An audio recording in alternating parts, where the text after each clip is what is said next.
Muy buenas noches, bienvenidos a TV Salud, el programa de la Facultad de Salud de la Universidad del Valle.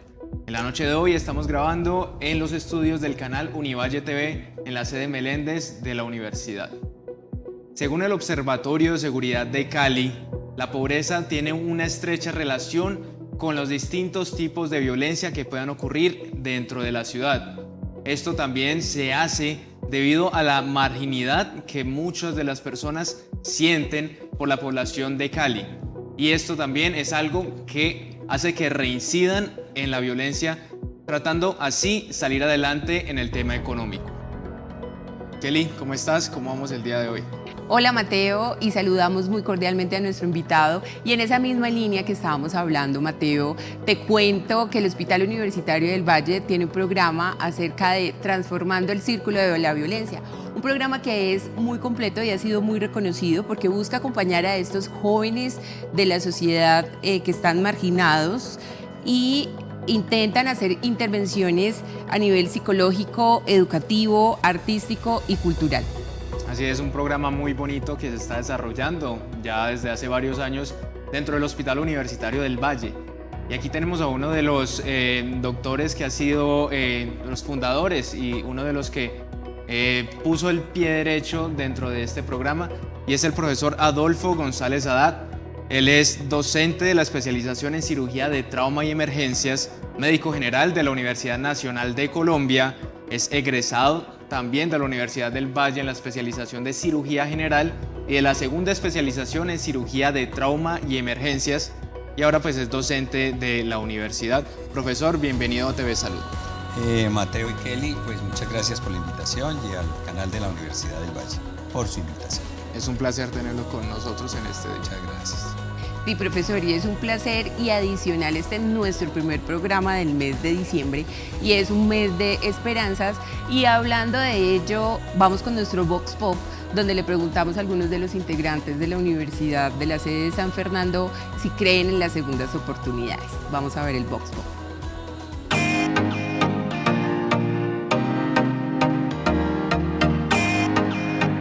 Claro que sí creo en las segundas oportunidades. Los seres humanos nacemos ya con una esencia, pero todo ser humano tiene la capacidad de cambiar. Los seres humanos somos unas personas en constante cambio, y esto hace que si se nos regala una segunda oportunidad, tengamos la facultad de crear un cambio. Y claro que sí, nadie es perfecto en este mundo. Y si tenemos errores, claro que tenemos derecho a una segunda oportunidad. Bueno, yo sí creo en las segundas oportunidades porque errar es de humanos, y pues uno tiene que tener pues como la oportunidad de redimirse, y si la persona realmente quiere cambiar algún aspecto de su vida que haya hecho mal, pues yo diría que se le daría la oportunidad. Sí creo en las segundas oportunidades porque ante todo somos humanos y cometemos errores, así que si un día fallamos tenemos la posibilidad de redimir nuestro error y aprender de él.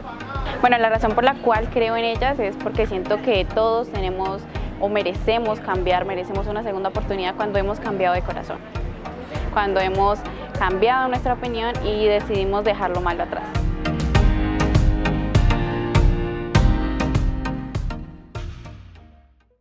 Y acabamos de escuchar todo lo que tienen por decir nuestra comunidad de la sede de San Fernando de la Universidad del Valle, hablando sobre las segundas oportunidades. Y precisamente sobre esto vamos a hablar con el profesor Adolfo, porque queremos preguntarle cómo surge este programa y debido a qué razones dijeron como que bueno, es hora de realizar un programa para empezar como a tratar con los jóvenes de la ciudad. Bueno, Mateo, antes quiero comentarles un caso. Este es un caso real, pero con un nombre ficticio. Es un niño que ingresa, lo vamos a poner Jorma, que ingresa por primera vez al Hospital Universitario del Valle cuando tiene 10 años. Este niño es un niño desplazado, su familia ha sido desplazada de la costa pacífica. El padre muere por grupos armados de la costa pacífica, y el niño es traído al oriente de Cali, donde la abuela vivía ahí. La abuela hace un gran esfuerzo, lo logra matricular en el colegio, y digamos la primera vez que ingresa al hospital ingresó por unas lesiones en el colegio, dentro del colegio, en el marco de una pelea con algunos amigos y una fractura en el antebrazo. Pues se le dio su atención y finalmente el joven sale al otro día con su yeso. Bueno, este joven reingresa nuevamente, eso fue cuando tenía 10 años, reingresa nuevamente a los 14 años, ya con unas heridas por arma cortopunzante, y esto producto de una herida entre dos pandillas de su barrio. El joven es atendido, esta vez ya no dura un día, sino que dura 7 días en el hospital y finalmente sale sin ninguna intervención, pero con sus heridas físicas completamente curadas. La abuela nos comenta antes de egresar que el joven había abandonado el colegio. Y finalmente el tercer reingreso es cuando este adolescente o joven reingresa ya a los 16 años, con heridas múltiples por arma de fuego. Se hizo un gran esfuerzo por atenderlo en el servicio de urgencias, por operarlo. Finalmente el joven fallece y la abuela nos comenta que este joven ya no solo pertenecía a pandillas, sino que pertenecía a una banda delincuencial ya muy organizada. Eso, ¿por qué lo digo? Porque esto denota un hecho epidemiológico que es muy importante. ¿Por qué nace este programa? Primero porque esta es una ciudad donde la violencia es muy frecuente. En un reporte de CISALVA, en los últimos 25 años ha habido aproximadamente unos 46.000 homicidios, lo que quiere decir 1.800, aproximadamente 1.800 por año, 5 homicidios por día, que eso es supremamente alto. Muchos de estos pacientes ingresan al Hospital Universitario del Valle. En un año ingresan aproximadamente 2.000 heridos por arma de fuego o arma cortopunzante, producto de la violencia interpersonal. De ellos, más o menos 800, un poquito menos de la mitad, son niños, jóvenes y adolescentes. Entonces, nosotros, ¿qué hacíamos antes de este programa? Atendíamos sus heridas físicas. El Hospital Universitario es un hospital reconocido nacional e internacionalmente por el desarrollo en la atención de los heridos complejos y graves, y los mandábamos sin ninguna intervención a sus comunidades y a sus barrios. ¿Y qué pasaba? Que este es el punto central de esta conversación.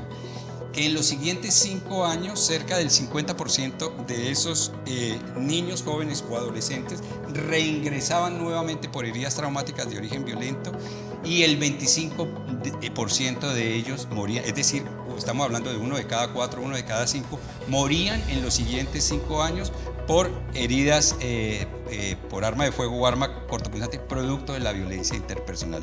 Es decir, esto es un hecho epidemiológico supremamente grave, porque estamos hablando de niños, jóvenes y adolescentes. Y es muy importante el surgimiento de este programa, profesor, porque como usted muy bien lo dice, el 50% de estos jóvenes que van por heridas cortopunzantes o por herida de bala regresan. Y pues vemos como ahora los jóvenes ya están tratando como de surgir por medio de las ayudas que este programa tiene. Pero yo tengo una duda, profesor, ¿cuántos jóvenes han pasado por este programa? Digamos, Mateo, antes de entrar en los números, porque los números son pues los números, quería comentarte que este programa tiene 4 principios que me parece que es fundamental mencionarlos. Primero, concebimos la violencia juvenil como un problema de salud pública. Cuando se concibe la violencia juvenil como un problema de salud pública, el enfoque es completamente diferente, porque hay unos factores de riesgo y hay unos factores protectores. El segundo principio que nosotros tenemos es que la hospitalización es una oportunidad.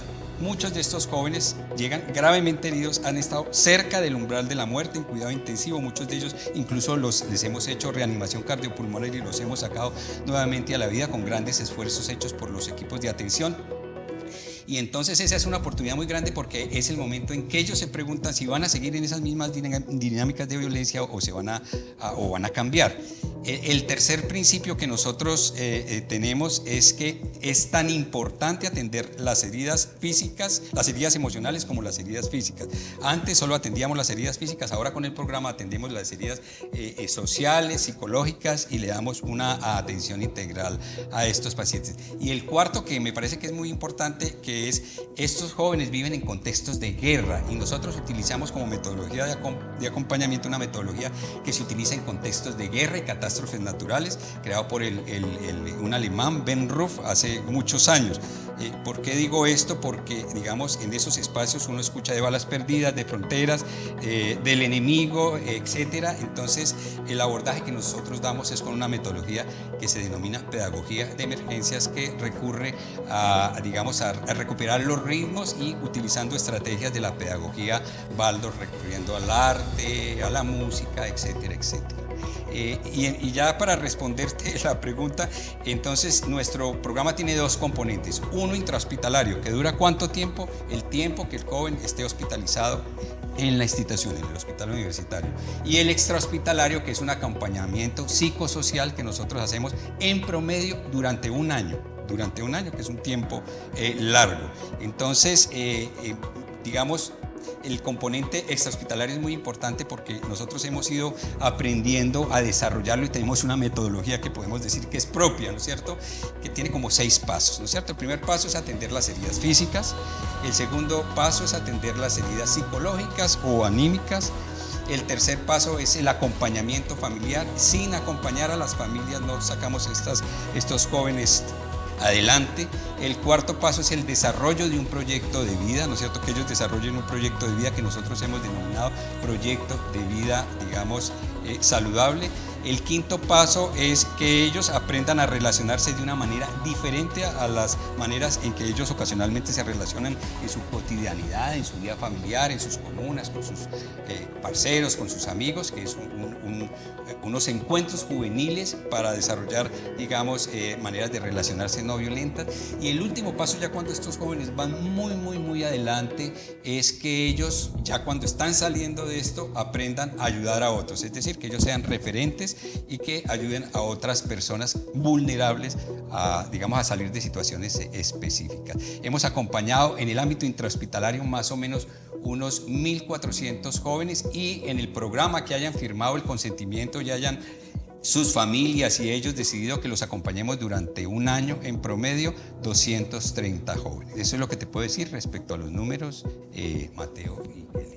Profesor, y usted nos ha mencionado esa estrategia en lo extrahospitalario, y para ello tenemos entonces nuestra primera nota y tenemos entonces al coordinador del programa de prevención de violencia juvenil, transformando el círculo de la violencia del Hospital Universitario, el profesor Jaime Arley González Arias, quien nos va a ampliar un poco más acerca de esta parte del manejo extrahospitalario. Vamos a ver la nota.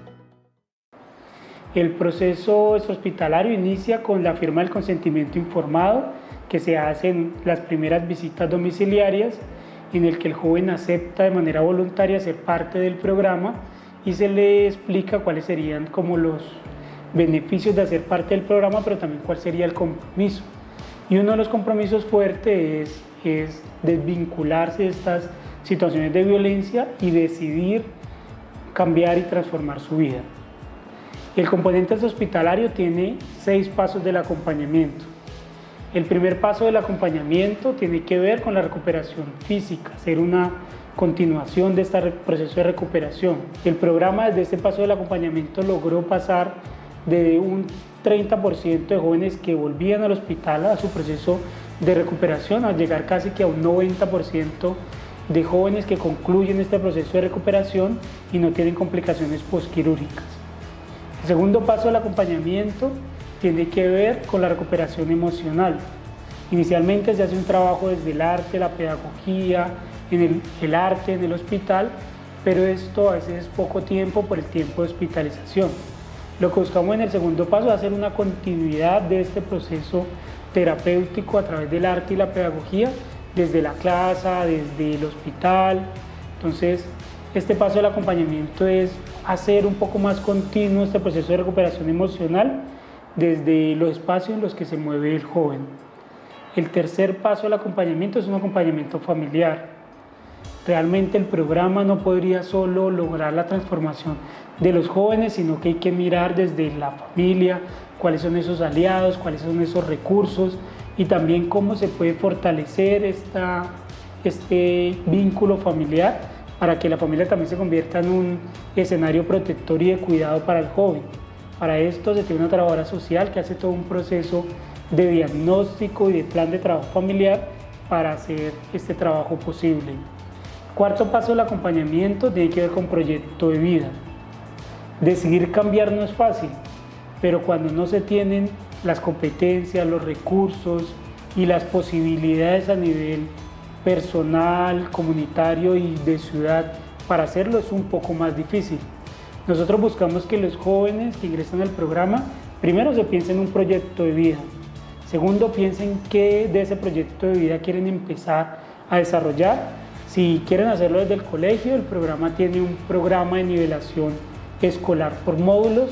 Ellos estudian los sábados durante todo el año y al final en diciembre los graduamos como bachilleres con un bachiller básico. Y este bachiller les permite acceder a formación para el trabajo y mejorar ciertas competencias laborales. El acompañamiento es de desarrollo de habilidades sociales. Esto se hace a través de encuentros juveniles en diferentes escenarios de ciudad. Ahí lo que trabajamos es que se encuentren con otros jóvenes para que vean que el tema de la violencia no pasa solamente por ser joven, que otros jóvenes en lugar de ser enemigos pueden ser aliados. Y el último paso del acompañamiento es de ayuda a otros, es construir entre todos esa idea de que ayudar no implica solamente tener recursos económicos. Ayudar es esa voluntad de acompañar a otros a fortalecer su vida. Y esto se puede hacer a través de donación de tiempo, a través de un proyecto comunitario, a través de voluntariados. Entonces invitamos a los jóvenes a hacer voluntariado en el hospital, en un ancianato. Y es interesante cómo cuando un joven le habla a otro de que es posible cambiar, esto es más fuerte. Entonces en este paso de acompañamiento lo que buscamos es que ellos desarrollen la resiliencia, la empatía, desarrollen esa idea de cuidado y que den un poco de todo eso que han recibido durante todo el proceso de acompañamiento. Y acabamos de escuchar al coordinador del programa de Transformando el Círculo de la Violencia con los Jóvenes de Cali y lo felicitamos porque acaba de tener a su primera niña llamada Gabriela, así que felicitaciones, coordinador. Profesor, ahora cuéntenos, usted nos decía unas cifras que aproximadamente 2.000 pacientes ingresan a la HUV por heridas cortopunzantes o de bala y que muchos de ellos son, casi la mitad, son entre 13 y 25 años de edad. ¿Por qué esta población, por qué los jóvenes son una de las poblaciones más afectadas aquí en Cali? Digamos, si lo miramos desde el punto de vista epidemiológico y de salud pública, porque son las personas más vulnerables, es decir, que albergan más factores de riesgo. Dentro de ellos, desde luego, está la pobreza, la marginalidad, viven en comunidades en donde están expuestos al microtráfico y a bandas delincuenciales de varios tipos. Adicionalmente, la tasa de desempleo en esas zonas es supremamente elevada y el abandono escolar y las posibilidades de acceso a la educación superior están limitadas, más otra serie de cosas como la cultura, digamos, proclive a la violencia que se vive en muchas de estas comunidades y la falta de control de ella, ¿no es cierto? Eso es, Mateo, más o menos. Listo, ahorita vamos a hablar un poco de cifras de lo que ha pasado antes del programa y lo que pasa después del programa. Una de las cifras que veíamos es que el índice de muerte por nuevo trauma en el HV era del 25%, pero ahora es del 5%, ¿cierto? Kelly, ¿tú qué tienes por decir para las otras cifras que el programa ha podido impactar? Pues precisamente en este programa, profesor, me ha interesado muchísimo, sobre todo el término que Mateo nos acaba de mencionar, muerte por nuevo trauma. En ese sentido, profesor, ¿esto en qué beneficia y en qué beneficia a los jóvenes? Digamos, las cifras globales que tenemos es que, recuérdense que la cifra que di es reingreso del 50%, hoy es cercano al 11% de reingreso por nueva violencia de los que están en el programa. La muerte era del 25%, hoy es cercana al 3%. Pero, digamos, adicionalmente hay otras cosas supremamente importantes que hay que mencionar. Recuérdense que cuando hicimos el análisis de estos, generalmente es población masculina, el 90% son hombres que viven en condición de pobreza, el 98% de ellos. Las familias en condición de desplazamiento, el 25% de los jóvenes que ingresan han sido familias desplazadas de la costa pacífica que vienen a la ciudad de Cali, que vienen en condiciones de vulnerabilidad muy grande. El 60 o 70% han abandonado su bachillerato, lo han abandonado, están en el bachillerato y lo abandonan. Y un dato que es difícil es que el 77% de esos jóvenes, cuando ingresan por primera vez al hospital, pertenecen a alguna estructura delincuencial, generalmente pandillas, pero también bandas de hurto y otras formas delincuenciales ya mucho más pesadas, delicadas y graves, pues todas son muy graves, ¿no?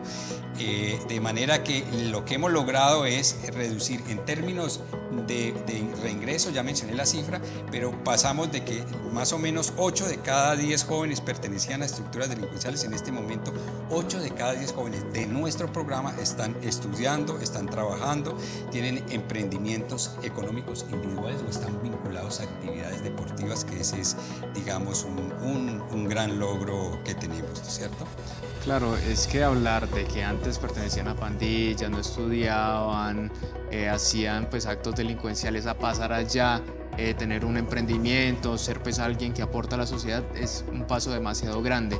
Y precisamente en nuestra próxima nota tenemos a John Michael Castro. Él es un joven que perteneció al programa del Hospital Universitario del Valle y que nos cuenta su historia de transformación.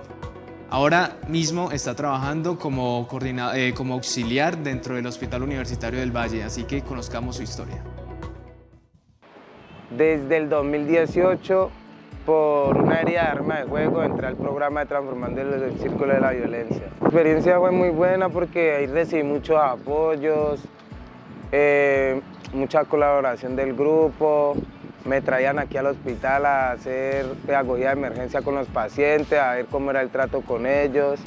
El proceso dura 1 año y fuera del hospital íbamos con el sacerdote Andreas, íbamos aquí a Tequendama a darles de comer a los habitantes de la calle. Se hacía más que todos los sábados en las noches, íbamos y hacíamos eso fuera del hospital. También hacíamos una nivelación escolar que se está haciendo todavía en el programa y todo. Yo te voy a ser sincero, este es el único programa que yo he visto que hay muchos programas que han dado resultados, pero este es uno de los programas que puede surgir mucho más allá. ¿Por qué? Porque el programa trata más que todo con la violencia, trata de ser el cambio, por eso se llama, la palabra lo dice todo, Transformando el Círculo de la Violencia. Trata con jóvenes que llegan heridos aquí al hospital. Entonces se les hace el acompañamiento, se les toma los datos, dirección y todo, y de ahí empieza el acompañamiento que dura 1 año. Sí, la verdad sí, gracias a Dios, al Todopoderoso que me permitió esta oportunidad de vida y este cambio de vida. Ahora estoy aquí en el HV trabajando auxiliar administrativo y eso fue por parte del programa, que me colaboraron en todo, porque como vieron el cambio, que sí se pudo y todo, entonces me ayudaron ahí. Ni yo pensé que yo iba a poder tomar ese gran cambio y pues mi madre, mi pareja, mis amigos, no todos, ¿no? Pero algunos, se sienten muy dichosos, contentos y felices de que yo haya dejado las calles, haya dejado el lado oscuro, todo eso. Entonces, ya hasta yo también me siento feliz de que ellos se sientan orgullosos de mí. A todos esos jóvenes de Cali que me están viendo hoy, yo quiero compartirles este mensaje, que por favor ya dejemos la violencia, que con la violencia no se gana nada. Aquí en el HV Universitario del Valle hay un programa que se llama Transformando el Círculo de la Violencia, para jóvenes que quieran cambiar su vida, que quieran salir de ese mundo oscuro. Y a todos esos jóvenes que han estado en el programa y han desertado, les invito a que vuelvan, que no dejen sus sueños, que sigan sus sueños. Muy linda esta historia de vida y sobre todo ver ya los resultados del programa como tal. Pero doctor, ¿qué otras estadísticas o de qué otro tipo de resultados estamos hablando que genera todo este programa? Sí, digamos, cuando uno explica los resultados más importantes desde luego tienen que ver con la vida, ¿no es cierto? Pero este programa tiene otros resultados que me parece importante mencionar. Antes del programa, el 60% de los pacientes de estas características, solo el 60% terminaban su recuperación física. En este momento lo hacen el 99% de ellos. Antes ninguno de estos pacientes recibía acompañamiento familiar, hoy el 94-95% reciben acompañamiento familiar. El 60% de los muchachos cuando ingresan al programa tienen cedulación y tienen seguridad social. En este momento el 100% de los que están vinculados con nuestros programas tienen sus derechos restituidos, por lo menos esos derechos sociales restituidos. La vinculación escolar, recuérdese que antes del programa era el 35%, la mayoría están desescolarizados completamente y en este momento el 75% están escolarizados. Y un dato que es muy interesante, que desde aquellos que terminan su bachillerato, nosotros tenemos un bachillerato propio, que si algún día lo podemos extender, lo extendemos, porque me parece que es importante que se conozca esa estrategia de nuestro bachillerato propio, pero en este momento de los que terminan el bachillerato, antes el 5% se vinculaban a educación superior técnica o tecnológica y en este momento es el 35%. De manera que eso es un gran impacto para la vida de sus jóvenes, de sus familias, de sus comunidades, de la ciudad. Y un dato que me parece importante es no solo los costos derivados. En los Estados Unidos dicen que estos programas, porque hay programas similares a estos, no solo salvan vidas, sino que salvan platas. Es así, en la medida en que dejan de reingresar estos muchachos a los hospitales con estas heridas, que es supremamente costoso atenderlos. No estamos hablando de una herida superficial, estamos hablando de grandes heridas complejas con ingresos a las unidades de cuidado intensivo con altos costos. Pero no solo eso, sino que también el reingreso al sistema judicial. Y en cada una de estas comunidades, estos muchachos que logran salir adelante son un referente. Lo que nosotros decimos son una luz en la oscuridad, en la medida en que están rodeados de más jóvenes, de sus familias, de sus comunidades, que ven que es posible, digamos, transformar el círculo de la violencia. Es decir, es posible darles otra oportunidad, porque así fue que comenzamos esta discusión. De manera que en la medida en que uno puede acompañarlos, hay un grupo mayoritario de estos jóvenes que logran salir adelante y son una luz en sus comunidades y también una luz en nuestra ciudad. En la medida en que, digamos, desarrollen proyectos de vida saludable y no se dediquen a las actividades delincuenciales, pues es un alivio para sus comunidades y para la ciudad en general. Profesor, ¿y hay algunos requisitos de estos jóvenes y sus familias para estar en el programa y pasar de lo intrahospitalario a lo extrahospitalario, y ese seguimiento cómo se realiza? Sí, el requisito es uno, que esté en el rango de edad, que es entre los 14 y los 25 años. El segundo es que no tenga una adicción severa, porque si ya un joven de estos tiene una adicción severa, necesita un manejo y un acompañamiento diferente. Y el tercero es que no esté privado de su libertad, porque no lo podemos acompañar. Y el cuarto es que no sea habitante de calle, porque no hay cómo seguirlos, ¿cierto? Entonces, si el joven y su familia, porque hay muchos niños y los padres tienen que firmar, deciden sí, ¿cierto? En la primera visita que nosotros hacemos o que el equipo hace a sus hogares, ellos firman un consentimiento informado donde se les especifica cuáles son los derechos, pero también cuáles son los deberes que tienen y cuáles son las reglas del juego para seguir acompañándolos. Y nosotros en eso, de manera muy amorosa, pero somos muy estrictos con ellos para que cumplan con lo que se comprometieron, ¿cierto? Profesor, una pregunta que me parece también pues como curioso. Durante la pandemia del COVID-19, dentro del programa, ustedes estaban animando también a estos jóvenes a crear como sus propios negocios de emprendimiento, más que todo porque pues en la pandemia muchas de las personas que trabajaban informales les dio un duro golpe a su economía. Cuéntenos acerca de esta iniciativa. Sí, nosotros en pandemia pues hubo una limitación para las visitas comunitarias y para las visitas a los hogares de los jóvenes. Y digamos, la pandemia nos golpeó muy duro, pero sobre todo golpeó muy duro a estas familias, y vimos que el problema número uno del programa ya era un tema de seguridad alimentaria. O comemos o nos morimos, porque ustedes saben en esas comunidades lo que sucedía. Nosotros desarrollamos dos programas, uno de seguridad alimentaria y uno de emprendimientos en los jóvenes y sus familias. Y durante esos 2 años lo mantuvimos con recursos derivados de una fundación que se llama Fundación Transformando el Círculo de la Violencia, y con el apoyo, que no lo puedo decir aquí, de numerosas personas, porque son tantas que me demoraría los 30 minutos en decir todas las personas que nos están ayudando en este proceso. Son infinitas, y gracias a los donantes de tiempo, ¿no es cierto?, y a los donantes económicos podemos tener estos resultados tan halagadores, digamos, para la ciudad, y que esperamos se reproduzcan en otros hospitales de Latinoamérica, porque no existen más, y sobre todo de Colombia, porque no hay ningún programa parecido en Colombia. Esperemos que sea así, profesor. Y ahora, en nuestra última nota, presentaremos una iniciativa académica que tuvo también el programa, donde se realizó el simposio de atención en paciente traumatizado, organizado precisamente por este programa, que se realizó en el Hospital Universitario del Valle el pasado 25 de noviembre. Tenemos al docente Mario Alain Herrera que nos cuenta acerca de por qué se realizó este simposio. Hoy estamos desarrollando una actividad que es de vital importancia para varias instituciones. Es un simposio desde trauma y enfocado en el manejo inicial, orientado hacia ese manejo inicial, el cual nos ha permitido salvar muchas vidas.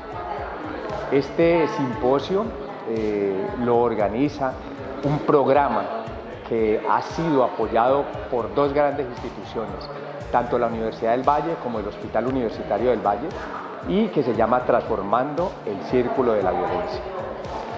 Y este programa lo que pretende es romper con ese círculo de la violencia, en donde se busca que la persona, el joven que ha sufrido trauma, pues se vincule a otras dinámicas y salga de ese círculo de la violencia. Entonces el simposio está orientado hacia el apoyo del programa. El simposio, además de la charla, a los que se han inscrito, ¿sí? A los que se han inscrito se les entregará un libro que servirá de base, ¿sí? para la consulta cuando estén atendiendo pacientes traumatizados, en el cual es un texto de muy fácil comprensión. Acompañar hoy al doctor Adolfo González con el lanzamiento del libro de todos los fundamentos iniciales del manejo del paciente politraumatizado, que es algo supremamente importante para todos los médicos y los cirujanos aquí de Cali y de Colombia, porque están las guías y las pautas y todo lo que hemos hecho durante toda la vida en el manejo inicial del paciente de trauma. Y es un compendio que tienen que estudiar todos los médicos y estudiantes de medicina para tener muy claro cómo se maneja un paciente de trauma inicialmente. Así es, y bueno, hemos llegado al final de este programa del día de hoy, que a mi parecer fue muy provechoso. Pudimos conocer de cerca acerca de este programa que ha tenido tanto impacto con las familias y los jóvenes de no solamente Cali, sino de la región. Kelly, muchas gracias por estar el día de hoy. Profesor, gracias por aceptar la invitación. Muchas gracias, Mateo, Kelly, y al canal de la Universidad del Valle. Y esperamos que nos podamos ver en nuestro próximo programa. Recuerden, todos los miércoles a las 7:30 de la noche. Si tienen alguna duda acerca de el programa del día de hoy, nos pueden escribir al correo comunicasalud@correounivalle.edu.co y también por nuestras redes sociales. Nos vemos en una próxima ocasión. Muchas gracias.